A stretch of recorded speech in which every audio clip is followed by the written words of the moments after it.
మాతృదేవోభవ.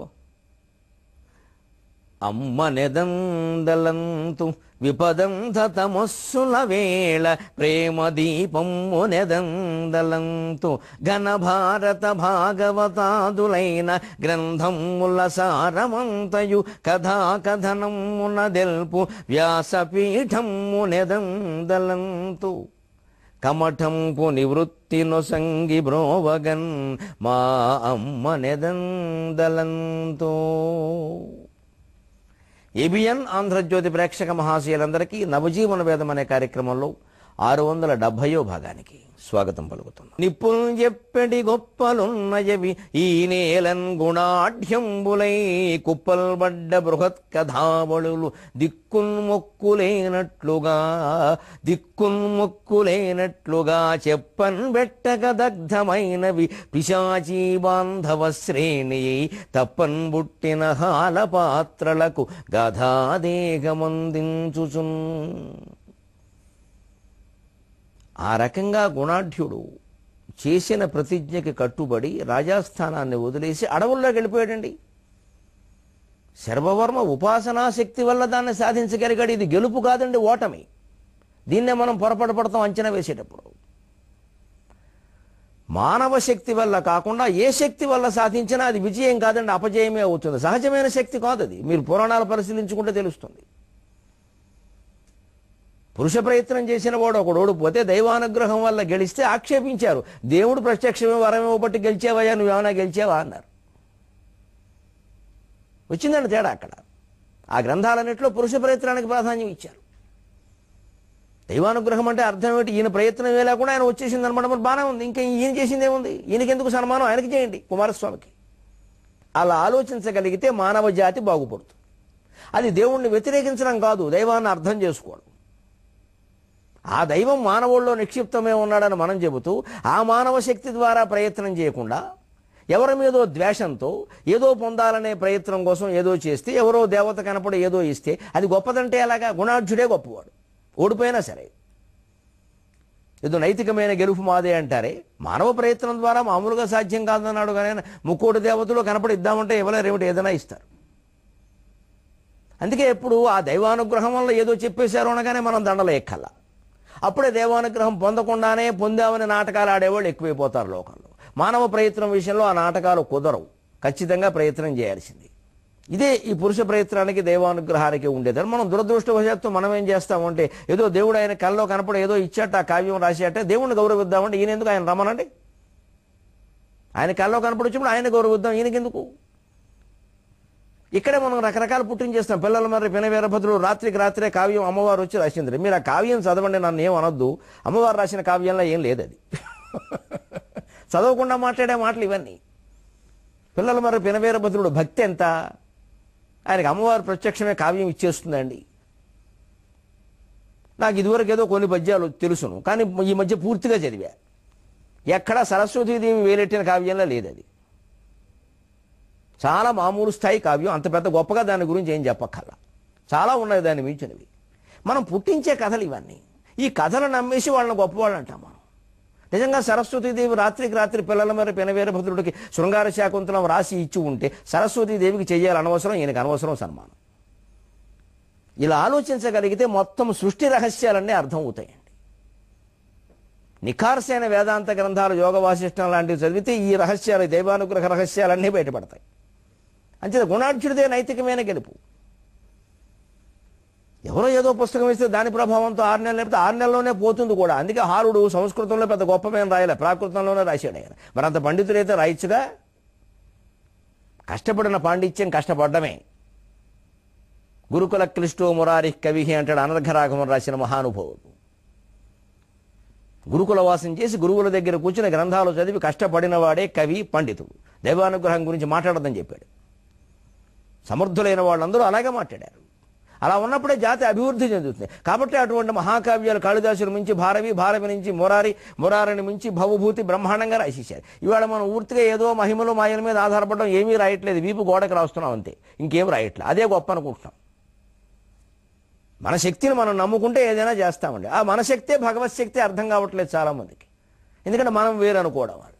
మనకు భగవంతుడు ఇచ్చిన శక్తే మన శక్తి, మనకి కొత్తగా ఎక్కడి నుంచి వస్తుంది? మరి మన శక్తి వినియోగిస్తున్నది భగవత్ శక్తే కదా. మనల్ని మనం వేరే వెంకటరామన్ పేరు పెట్టుకోవడం వల్ల, భగవంతుడు వేరే అనుకోవడం వల్ల ప్రపంచంలో ఏ విషయాలు అర్థం కావట్లా. మన ధార్మిక విషయాలు అసలే అర్థం కావు. గుణార్జునే గెలిచాడు నిజానికి. అయినా అన్న మాటకు కట్టుబడ్డాడు, వదిలేశాడు, అడవుల్లోకి వెళ్ళిపోయాడు. చిత్రం ఏమిటంటే నిప్పు నిప్పేనండి, వజ్రం వజ్రమేనండి. వజ్రం ఎవరి చేతి ఉంగరం నుంచి అయినా జారిపడి పొరపాటుని దారి పక్కన పడితే అది దాని మీద మట్టి, మన్ను, మశానం, దుమ్ము, ధూళి కప్పేసి ఉన్నా సరే లోపల అది ప్రకాశిస్తూనే ఉంటుందండి. దాని ప్రకాశాన్ని ఎవరు ఆపుతారు? లోకం చూడలేకపోవచ్చు. గుణార్జున పరిస్థితి అంతే అయింది. తెలుగు వజ్రం. అడవుల్లో ఉన్నాడు, సంస్కృతం వదిలేశాడు, తెలుగు వదిలేశాడు, ప్రాకృతం వదిలేశాడు, వచ్చిన భాషలన్నీ వదిలేశాడు, మౌనంగా కూర్చున్నాడు. అతను నిజంగా జీవితాంతం సేవించినటువంటి శిష్యులు, నిజమైన శిష్యులు 3-4 అడవులకు వెళ్ళిపోయారండి. వాళ్ళెంత గొప్పవాళ్ళు నిజంగా. మా గురువు ఎక్కడుంటే మేము అక్కడే ఉంటాం, ఆయన ఏం తింటే అదే తింటాం. అక్కడికి వెళ్ళిపోయారండి. వాళ్ళతో కూడా ఏం మాట్లాడేవాడు కాదు ఆయన.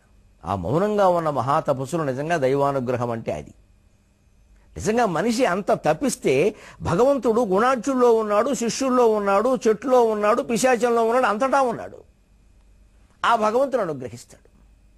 ఇప్పుడు విశేషంగా అనుగ్రహించాడు. శర్వవర్మ అనేవాడి పేరు కేవలం ఈ కాతంత్ర వ్యాకరణం దగ్గర 2 మాటలు చెప్పుకుంటూ ఆయన రాసిన గ్రంథాలు కూడా ప్రసిద్ధమైనవి ఏం లేవు, ఏదో ఉన్నాయి 1-6. కానీ గుణార్జుడు సాహిత్యంలో ఎంత ప్రసిద్ధుడు అంటే నిజమైన దైవానుగ్రహం ఎవరికింది? గుణార్జునుకుంది. ఎందుకని? నిజమైన పురుష ప్రయత్నం ఎవరిది? గుణార్జునది.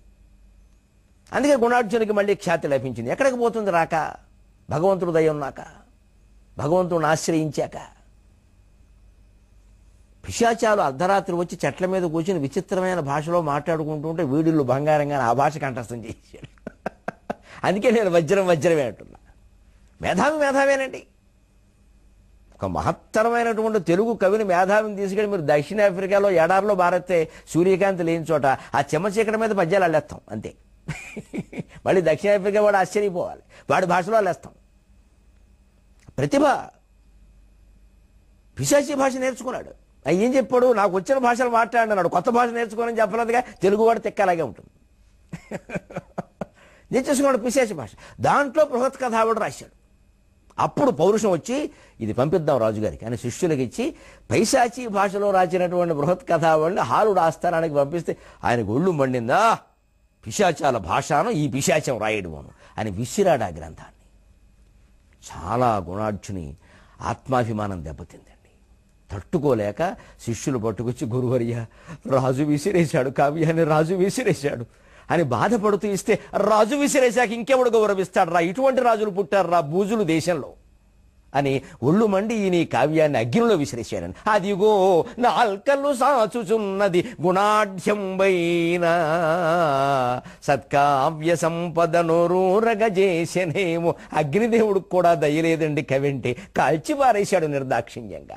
కావ్య హోమం మధునాపంతుల వారు బ్రహ్మాండంగా ఆంధ్ర పురాణంలో రాసినటువంటి ఘట్టాన్ని మళ్ళీ సాగర ఘోష కవి చేపట్టాడు. ఎక్కడా మధునాపంతులను అనుకరించలేదు, అన్నీ కొత్త భావాలి. అదే ప్రతిభ. అదిగో నాల్కలు సాచుచున్నది గుణాఢ్యంబైన సత్కావ్య సంపదను రూరగజేసనేమో. కవితావారాసి దావాగ్నికిన్ కవితావారాసి దావాగ్నిచే కథనం బందున నోడిపోయడి వ్యధాఘట్టంబు వీక్షించుమి కవి. నువ్వు స్వయంగా కవివయ్యా, నీ కథే నేను చెబుతున్నానయ్యా. నీలాంటి వాడే ఆత్మాభిమానం కలిగిన వాళ్ళయ్యా మీ తెలుగు కవులు. అమ్ముడు పోవడం చేతకాని వాళ్ళయ్యా. ఎలాంటి వాడో తెలుసా గుణాఢ్యుడు. అదిగో నాల్కలు సాచుచున్నది గుణాఢ్యంబైన సత్కావ్య సంపద నురూరగజేసనేమో. కవితావారాసి దావాగ్నికిన్ కథనం బందున నోడిపోయడి వ్యథాఘట్టంబు వీక్షింపుమి. ఎదలన్ కృళగజేసే నీ ఘటన సాహిత్య ప్రపంచంబునన్. అదిగో నాల్కలు సాచుచున్నది, అగ్నికి కూడా దయలేదయ్యా. గుణాఢ్యంబైన సత్కావ్య సంపదను రూరగజేసినేమో. రాజుకు నచ్చని ఈ పిశాచీ భాషలో రాసిన కావ్యం అగ్నికి నచ్చి ఉంటుందయ్యా, మంచి రుచిగా ఉంటుంది. మింగేస్తున్నాడు. పోనీ ఆలస్యంగా అంటిద్దాం, ఆలస్యంగా దహిద్దాం, ఒక్కొక్క ఆకు గంట సేపు దహిద్దాం, ఈ లోపు ఏదైనా ఈ కావ్యంలో కొంత భాగమైనా మిగులుతుందేమో అనే జాలి లేదయ్యా అగ్నిదేవుడికి. ఏం దేవతలయ్యా వీళ్ళు! దేవతలు కూడా రాజుల పక్షమే, ప్రభుత్వ పక్షమేనయ్యా, ప్రజల పక్షం కాదయ్యా, బలహీనుల పక్షం కాదయ్యా. దేవో దుర్బలఘాతుక అని దేవతలు కూడా బలహీనుల్ని పీడిస్తారయ్యా. అందుకే యజ్ఞాల్లో అశ్వాన్ని వెయ్యరు, ఈ సింహాన్ని వెయ్యరు, పులిని వెయ్యరు, మేకపిల్లని వేసేస్తారు. హింస కింద దేవతలకు మొక్కుకుంటారండి పల్లెటూళ్ళు. మేకపిల్లనండి, ఓ సింహాన్ని పులిని మొక్కుపోనని చూద్దాం, అది వీళ్ళని మొక్కుకుంటుంది. లోకు అండి మేకపిల్ల, సాయంత్రానికి వండేసుకుని తినేయచ్చు. అంటే దేవుడికి కూడా బలహీనులే లోకువా. మహారాజు పార్టీ దేవుడు కూడా అగ్నిదేవుడు కాల్చేస్తున్నాడు అంటున్నాడు కవి ఒళ్ళుమండి. గుణాఢ్యంపైన సత్కావ్య సంపద నోరూరుగా చేసినేమో, అగ్నికి నోరూరుందయా, ఆవకాయలా ఉంది, ఎర్రగా కాల్చిపారేస్తున్నాడు. దావా కవితా వారాసి దావాగ్నిచే కథనం బంధున నోడిపోయేడు వ్యథాఘట్టంబు వీక్షింపు. కవిత్వం అంటే సముద్రం అయ్యా. కానీ సముద్రంలో ఎంత బడబాగ్ని ఉన్నా ఎప్పుడూ సముద్రాన్ని బడబాగ్ని దహించడం మనం చూడాల. కానీ దౌర్భాగ్యం ఏమిటంటే కవిత్వ సాగరాన్ని ఒక బడబాగ్ని దహించేస్తుందయ్యా. దావాగ్నిచే కథనం మందున ఓడిపోయాడు. ఇది అగ్ని అడవిలో ఉంది కాబట్టి ఇక్కడ దావాగ్ని అన్నాడు కవి. కవితా వారాసి దావాగ్నిచే, తన కడుపులో ఉన్న బడబాగ్ని కూడా తట్టుకున్నటువంటి కవిత్వ సాగరం ఈ అడవిలో ఉన్న దావాగ్నికి తట్టుకోలేకపోతుంది. దావాగ్ని అంటే అడవిని కాల్చే అగ్ని, బడబాగ్ని అంటే సముద్రంలో ఉండే అగ్ని. ఔషధీపూరితమైన ప్రయోగం దావాగ్ని అంటాం, బడబాగ్ని అనకూడదు ఇక్కడ. కవితా వారాసి దావాగ్నిచే కథనం వందున నోడిపోయేడు వ్యథాఘట్టంబు వీక్షింపు. కవిత్వం ఎంత సముద్రమైనా అడవిని కాల్చే అగ్నికి అది ఓడిపోయిందయ్యా దాని చేతుల్లో. ఈ వ్యథ ఎలా తట్టుకుంటావో స్వయంగా కవివి సాగర ఘోష కవి. అప్పటికే కవి వెంట కన్నీళ్లు ధారాపాతంగా కరుతున్నాయి. మా కవి వర్గంలో ఒక్కడికి ఇంత బాధ కలిగిందా ప్రభుత్వం వల్ల, రాజు వల్ల? నిజంగా పిశాచాలు ఎందుకు పిశాచాలు అవుతాయి? ఆ రాజు పిశాచం అవుతాడు కానీ అనుకున్నాడు పాపం. ఎదలను కొళ్ళగా చేసే ఈ ఘటన సాహిత్య ప్రపంచంబునను. సాహిత్య ప్రపంచంలో అప్పటికి ఇప్పటికీ విన్నవాళ్ల గుండెలు కుళ్ళిపోతాయ్యా, బాధపడతాయి. స్వయంగా కవి కావ్యాన్ని అంటించేడు. కవి అంటించేది ప్రశ్న లేదు. వెంటనే కవి అడిగాడు సముద్రాన్ని, సముద్రం కవి ఎలా అంటించాడు? కవి ఎందుకు అంటించాడు? కవి ఎందుకు చేస్తాడు? కవి కావ్యం అంటే కవిత్వానికి, కవికి కూతురుతో సమానం. కవి జనకుడు అన్నారు. ఏ తండ్రి అయినా కూతురుని అంటిస్తాడా? అందుకే సముద్రం చెబుతుంది, లేదు నువ్వు అన్నది నిజమే, కవి అంటించలేదు. కవి అంటించండి ప్రశ్న లేదు. మరి ఎందుకు తగలబడింది? అదేనయ్యా నాకు అర్థం కాంది. కవి అంటించడి ప్రశ్న లేదు. సిఖియున్ కాంక్షింప కావ్యం ముఖాండవమా కాదు. కవి అంటించడి ప్రశ్న లేదు. సిఖియున్ కాంక్షింప కావ్యం ముఖాండవమా కాదు. మరిట్టులు అగ్నిపడు కష్టం వేమి గ్రంథాలకు, మరిట్టులు అగ్నిపడు కష్టం వేమి గ్రంథాలకు. అవమానంబుల మ్రగ్గు సత్కవుల దుఃఖావేశమున్ చూడలేక, అవమానంబుల మ్రగ్గు సత్కవుల దుఃఖావేశమున్ చూడలేక, ఔరా తమ్మును తామె కాల్చుకొనునో ఆ కావ్య సంతానము. ఔరా తమ్మును తామె కాల్చుకొనునో ఆ కావ్య సంతానము. కవి అంటించలేదయ్యా, నువ్వు చెప్పింది నిజమే. ఎవడైనా తన బిడ్డను తాను అంటించుకుంటాడా? తన కొంపకు తను నిప్పెట్టుకుంటాడా? ఎంత కోపం వస్తే మాత్రం. అంత మూర్ఖుడు కాదయ్యా గుణాఢ్యుడు. కవి అంటించడి ప్రశ్న లేదు. మరి అగ్ని తనంత తానే దహించాడు అనడానికి శిఖియున్ కాంక్షింప కావ్యము ఖాండవమా కాదు. అగ్నిదేవుడికి ఏదో అజీర్ణం వస్తే ఖాండవ వనంలో ఉండే వృక్షాలన్నీ ఔషధులు కాబట్టి ఆ వనాన్ని దహించాట. అలాగే దహించడానికి ఇదేం ఖాండవ వనం కాదయ్యా, గుణాఢ్యుడు కావ్యం. పిశాచి భాషలో రాసింది అగ్నిదేవుడికి ఏం ఉపయోగపడుతుంది? కవి స్వయంగా అంటించలేదు. అగ్నిదేవుడు పనిగట్టుకుని దహించే ప్రశ్న లేదు, ఆయనకేం ఉపయోగపడదు. మరి ఎందుకు ఈ కావ్యాలు దహనమైపోయాయో కవి నీకు తెలుసా? మీకు తెలియదయ్యా. మీకు కవులకి మీ బాధలు తెలియవు నాయన. ప్రపంచం బాధంతా మీరు రాస్తారు, కానీ మీ బాధ నాకు తెలుసు సముద్రంగా. నీ బాధ నేను చెబుతున్నా. కవులు ఎందుకు కావ్యాలు స్వయంగా తగలబెట్టేసుకుంటారంటే వాళ్ళు చేసుకోరయ్యా పని.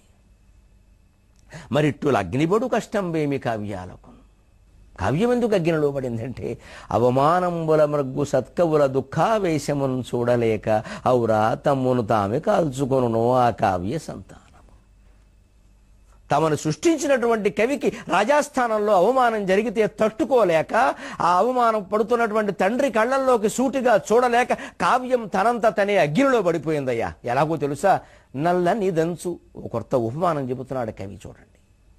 నల్లనిదంచు పద్మనయనములు లేనిదటంచు, నల్లనిదంచు పద్మనయనములు లేనిదటంచు, పెండ్లికిన్ చెల్లకయున్న కన్నియను, పెండ్లికిన్ చెల్లకయున్న కన్నియను, అచేతనుడై భరించు తండ్రి చూపొల్లగలేక. నల్లనిదంచు పద్మనయనములు లేనిదటంచు, పెండ్లికిన్ చెల్లకయున్న కన్యకను, అచేతనుడై భరించు తండ్రి చూపొల్లగలేక.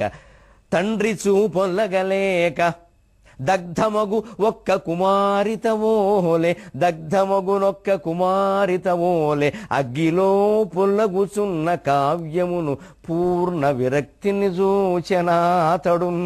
అగ్గిలో పొల్లగుచున్న కావ్యమును పూర్ణ విరక్తిని చూచెనాతడున్. నిజంగా ఇప్పుడంత పరిస్థితి లేదు, కానీ సాగరఘోష కావ్యం పుట్టినప్పుడు అంతకుముందు ఆ పరిస్థితులు ఉన్నాయండి. చాలా కుటుంబాల్లో ఆడపిల్లలు నల్లగా ఉన్నా కాస్త లావుగా ఉన్నా పెళ్ళయ్యేది కాదు.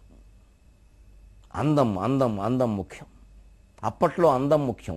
ఇప్పుడు అందంతో పాటు ఆర్థికం కూడా ముఖ్యం. ఇప్పుడు ఆర్థికం ఇస్తే అందం సరిపెట్టేసుకుంటారు. నిజంగానండి కొన్ని కుటుంబాల్లో మేము చూశాం. పిల్ల ఎదిగిపోతూ ఉంటుంది, నల్లగా ఉంది, కాస్త లావు అయిపోతుంది. తండ్రి పెళ్లి చేయలేదని 10 మంది అడుగుతారు. పిల్లని చూస్తుంటే దుఃఖంగా ఉంటుంది. నల్లగా ఉంది, అందంగా కూడా లేదు, పద్మనయనములు లేనిదటంచు, ఆకర్షణీయమైన ముఖం కాదు. కానీ పిల్లకి పోడు తెలివితేటలు ఉన్నాయి, చదువు ఉంది, ఉద్యోగం కూడా చేస్తుంది, అయినా చేసుకునేవారు కాదండి. పిల్ల బాగాలేదు అనేవారు. మొహమ్మద్ చెప్పేవాడు కాదు బాగుండదని, ఇంకా నయం ఉత్తరం వేస్తామనేవారు. అవి వేసేవారు కాదు. ఉత్తరం వేయలేదంటే అదే అర్థం. వారం రోజులైనా పెళ్లి చూపులు చూసుకున్నవాడు ఉత్తరం వేయలేదు అంటే శ్రీమతి రమారమణ గోవింద. ఆ రోజుల్లో అదే సమాధానం.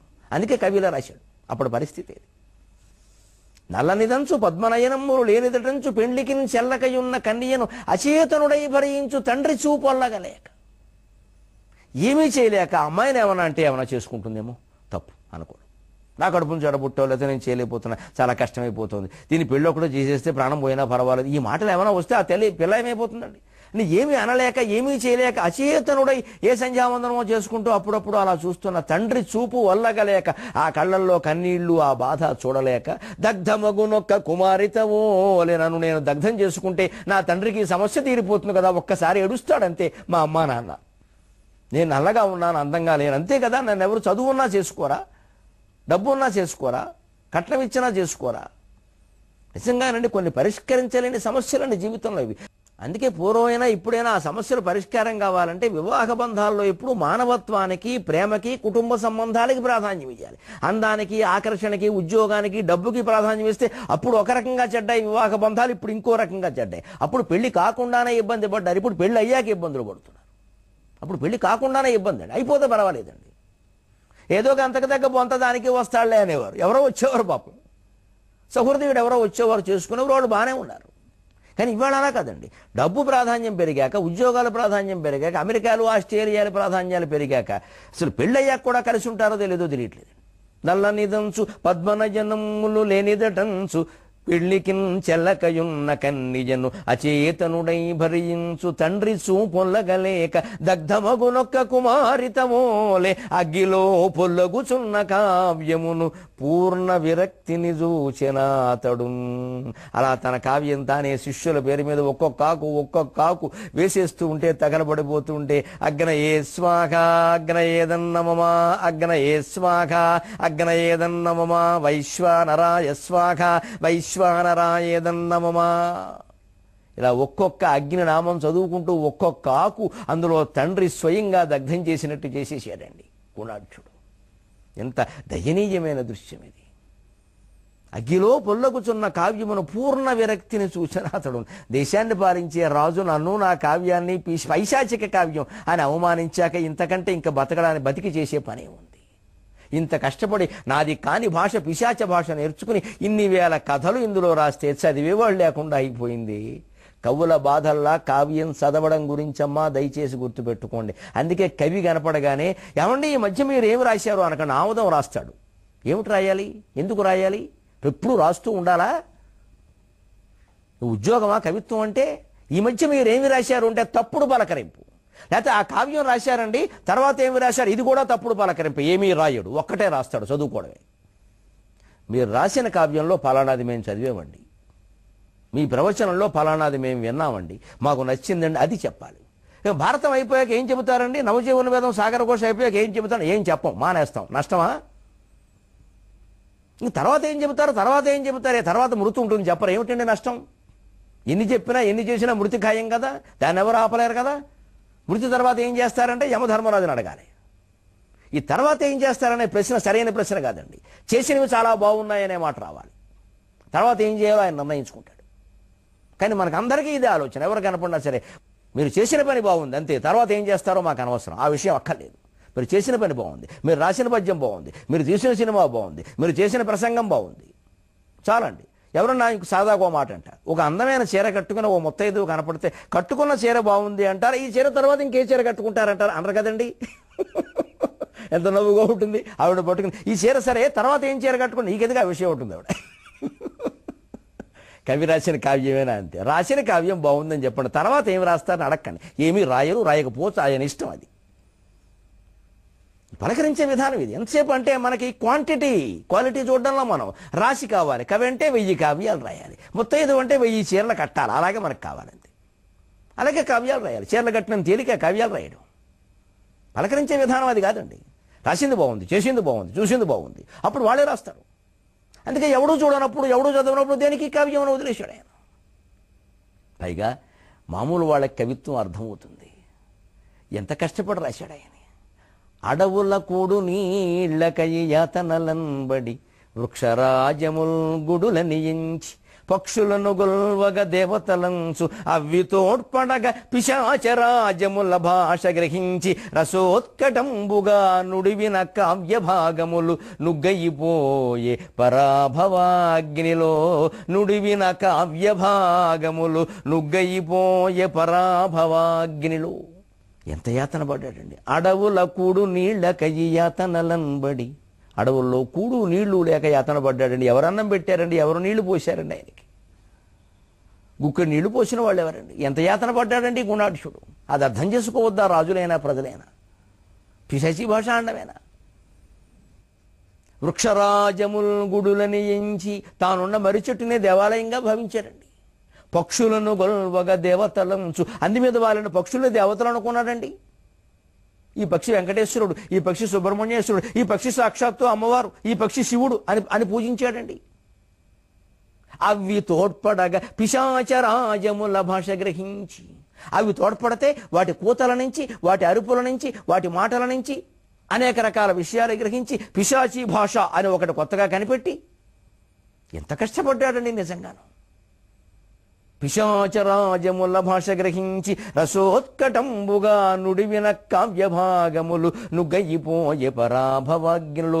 ఏ పద్యాల్లో, ఏ కథల్లో ఎంతంత రసాన్ని స్ఫురింపజేశాడో ఆ మహానుభావుడు. నిర్దాక్షిణ్యంగా అగ్నిలో పడిపోయాయి, నిర్దాక్షిణ్యంగా అగ్నిదేవుడు భస్మం చేసేస్తున్నాడే.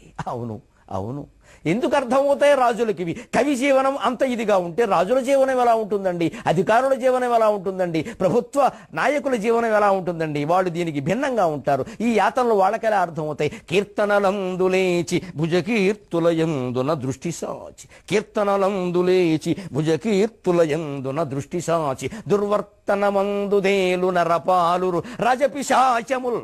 దుర్వర్తనమందు దేలు నరపాలురు రాజపిశాచముల్ కవీంద్రార్తులను ఆత్మవేదనలను అర్థము చేసి కొనంగలేరు. కీర్తనలందులేచి భుజకీర్తులయందున దృష్టి సాచి దుర్వర్తనమందు దేలు నరపాలురు రాజపిశాచముల్ కవీంద్రార్తులను ఆత్మవేదనలను అర్థము చేసి కొనంగలేరు. దుర్వార్తలు అరణ్య రోదనములై నడిపించును కావ్యహోమముల్.